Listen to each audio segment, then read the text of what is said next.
चंद्रपुर नाम का गांव था।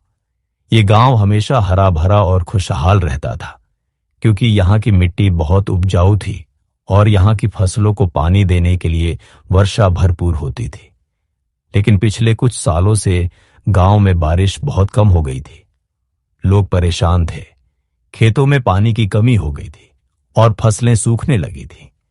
गांव के बुजुर्ग किसान काशीनाथ काका हमेशा कहते थे, जब तक धरती मां खुश नहीं होंगी तब तक बारिश नहीं होगी, हमें कुछ करना होगा।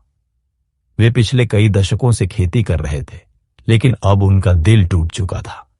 खेतों में पेड़ पौधे मुरझा चुके थे और उनके बच्चों को भी अब खेती के दिन मुश्किल लगने लगे थे।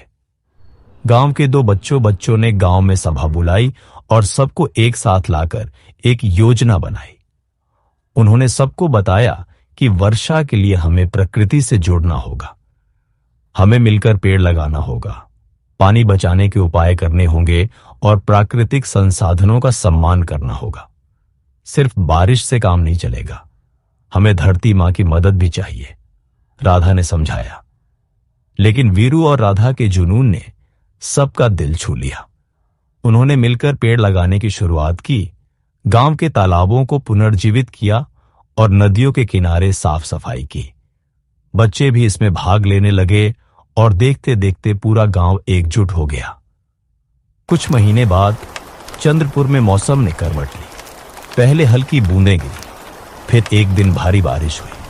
खेतों में पानी भर गया, पेड़ फिर से हरे भरे हो गए और फसलें लहलहाने लगीं। गांव में सब लोग खुशी से झूम उठे।